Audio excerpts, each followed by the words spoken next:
In my childhood, the Shunned House was vacant, with barren, gnarled, and terrible old trees, long, queerly pale grass, and nightmarishly misshapen weeds in the high terraced yard where birds never lingered. We boys used to overrun the place, and I can still recall my youthful terror not only at the morbid strangeness of this sinister vegetation, but at the eldritch atmosphere and odor of the dilapidated house, whose unlocked front door was often entered in quest of shutters. The small paned windows were largely broken, and a nameless air of desolation hung round the precarious paneling, shaky interior shutters, peeling wallpaper, falling plaster, rickety staircases, and such fragments of battered furniture as still remained. The dust and cobwebs added their touch of the fearful, and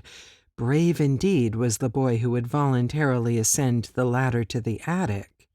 a vast raftered length, lighted only by small, blinking windows in the gable ends, and filled with a massed wreckage of chests, chairs, and spinning wheels, which infinite years of deposit had shrouded and festooned into monstrous and hellish shapes. But, after all, the attic was not the most terrible part of the house. It was the dank, humid cellar, which somehow exerted the strongest repulsion on us, even though it was wholly above ground on the street side, with only a thin door and window-pierced brick wall to separate it from the busy sidewalk. We scarcely knew whether to haunt it in spectral fascination or to shun it for the sake of our souls and our sanity. For one thing, the bad odor of the house was strongest there,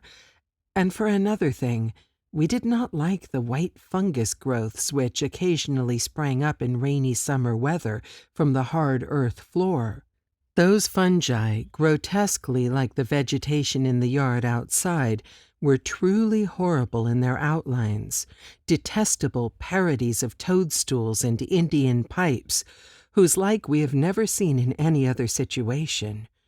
They rotted quickly, and at one stage became slightly phosphorescent, so that nocturnal passers-by sometimes spoke of witch fires glowing behind the broken panes of the feeder's spreading windows.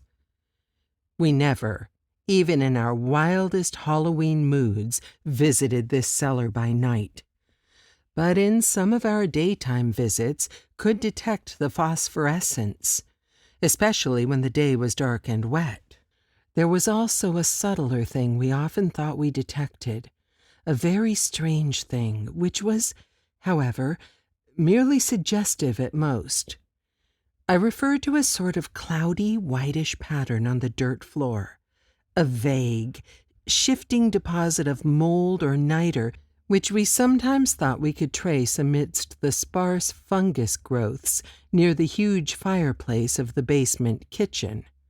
Once in a while it struck us that this patch bore an uncanny resemblance to a doubled-up human figure,